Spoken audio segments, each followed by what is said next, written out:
Nicoletta Lamusio Tetro lived a life unlike any other. From exposure to cultures of different countries, to being a working woman in the 1930s, to caring for a family of 10, Nicoletta experienced all that life had to offer. In order to understand her life, it's imperative to understand the lives of those that came before her. Nicoletta's father, Francesco Lamusio, was born in Bari, Italy, on February 11, 1872, to the proud parents Giuseppe Lamusio and Caterina Schiraldi Lamusio. Unfortunately, Nicoletta never had the opportunity to meet her father's parents because they passed away before she returned to Italy with her mother. In the same town of Bari, on March 17, 1878, Nicoletta's mother, Antonia Macchia, was born into the family of Raphael Macchia and Nicola Pepe Macchia. Nicoletta was closer with her mother's family because she was able to spend time and live closely to them when she returned back to Italy. Around 1893, Francesco Lamusio and Antonia Macchia met each other simply because they lived in the same small town. In 1895, they settled down and got married in Bari, Italy. Although they were 23 and 17 respectively, getting married at these ages wasn't unusual for the time. While in Bari, they lived a typical Italian life and had 2 children together named Joseph and Katie. These 2 children were much older than the rest of the Lamusio children that would follow. After the birth of Katie, Antonia had 4 miscarriages, therefore creating a time period of roughly 10 years without having any children. Despite their hardship facing pregnancy, Francesco and Antonia made the decision to move to the United States in 1908. The Lamusio family accounted for 4 out of an estimated 13 million Italians who migrated out of Italy between 1890 and 1915. Having said that, Italy was the scene of the largest voluntary emigration in recorded world history. Surprisingly enough, most of their relatives have remained in Italy for at least another 10 years, and a majority of them never moved to the United States at all. After departing from Naples, Italy, the Lamusio family settled down in a New York City apartment building on East 45th Street, House 313. They chose this location because there were many other Italians who had lived in that area already, and they knew that they would be welcome there. Once their life was on a steady track, and after adjusting to life in America, Frank and Antonia gave birth to Nicoletta on July 13, 1911, in a New York City hospital.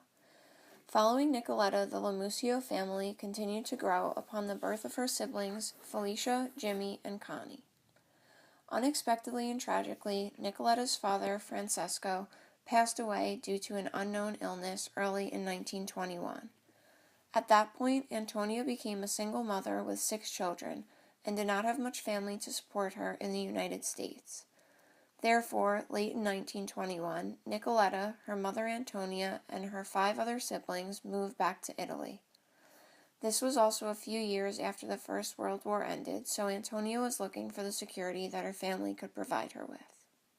Upon coming to the United States, Antonia didn't have expectations of going back to Italy, but the passing of her husband was too much for her to face alone. While living in Italy, Antonia remarried into the Petrozelli family and had another son, Frank Petrozelli. Their stay in Italy was short-lived because of the rise of Mussolini, and by July 3, 1922, Antonia and her children, with the exception of Frank Petrozelli, left the port of Naples, Italy, on the Conte Rosso ship to return to the United States. Antonia's new husband didn't want them to stay in Italy because he was afraid of the plans that Mussolini had for the future. However, Frank Petrozelli remained in Italy until he was about 20 years old and only returned to the United States after his father passed away. Upon returning back to the United States, Nicoletta was 15 years old. At that point, she began attending a Catholic school in Harlem. After graduation, Nicoletta began to work in the garment district of New York City. Specifically, she worked in a stocking factory where she worked from 9 to 5 producing nylons. Through doing this, she met a man, Frank Tetro, who was an iceman at the time. Frank was born in 1910 and came to the United States in 1914 with his family, who also departed from Naples, Italy. After getting to know each other, Frank and Nicoletta decided they wanted to get married and start a family together. So on April 29, 1934, Frank Tetro and Nicoletta Lamusio got married at St. Agnes Church in Harlem. Together, Nicoletta and Frank decided to move to an apartment in Harlem on West 49th Street between 9th and 10th Avenue. This apartment building was owned by Frank's parents, so it was an easy move for them. Nicoletta stopped working when she and Frank decided to make a family of their own and had 8 children together. For about 40 years, she was a superintendent of 2 apartment buildings, all while taking care of her children. In her free time, Nicoletta would play bingo and socialize with the neighbors. During that time period, people always sat outside on their porches and were always talking with their neighbors while watching the kids play in the street. Because of her involvement with the apartment buildings, being very involved in the community through her 8 children, and for her participation within the church, everyone knew Mrs. Tetro. People would always go to her when they needed help, and she was always willing to put them first. She would always volunteer to bring home the linens from the church in order to clean and iron them without any compensation at all. Certainly, Nicoletta's story wouldn't be complete without mentioning the importance that Italian culture played in her life. In the lives of all Italian Americans, food was of high importance because it emphasized family ties and kept them connected with their roots. Every Thursday, Nicoletta would make spaghetti, and every Sunday she would make macaroni with different kinds of meats. As a family, the Tetros would always sit down to have a family dinner, and frequently they would invite family, friends, and neighbors to eat with them. Specifically on Christmas Eve, Nicoletta kept up with the 7 fishes tradition and always made ricotta pie on Easter. These traditions were ones that our family practiced in Italy, and they still remain within my family today.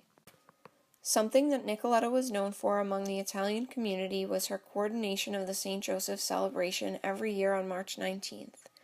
In the basement of their apartment building, there was an altar and a statue with Mother Mary and baby Jesus.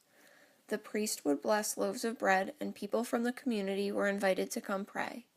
While there, the guests would receive a loaf of bread and most likely leave a donation. Nicoletta would always prepare a big bowl of spaghetti for everyone to enjoy after the daytime festivities were over. Once Nicoletta's children were all grown up, they found spouses of their own and moved out of the city and into different towns across Long Island. In 1976, Nicoletta had a minor heart attack, so she and her husband Frank decided it was time to give up the title to the apartment and move out to the island to be closer to their family. Nicoletta's move to Massapequa was something very new to her because she'd lived in the city for a majority of her life. She loved being able to garden and enjoyed having a yard to herself. It was certainly a much more relaxing area for her to live in, and due to her health concerns, this was good for her. Nicoletta's daughter Frances remembers her crying the first time she experienced a snowstorm in Massapequa because it was nothing like a snowstorm in the city.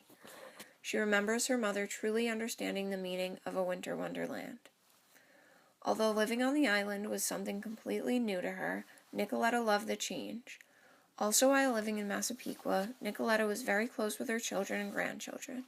She would always love to cook homemade pasta with them and play card games such as rummy and solitaire. After living in Massapequa for a few short years, Nicoletta passed away in January 1982 due to a heart attack.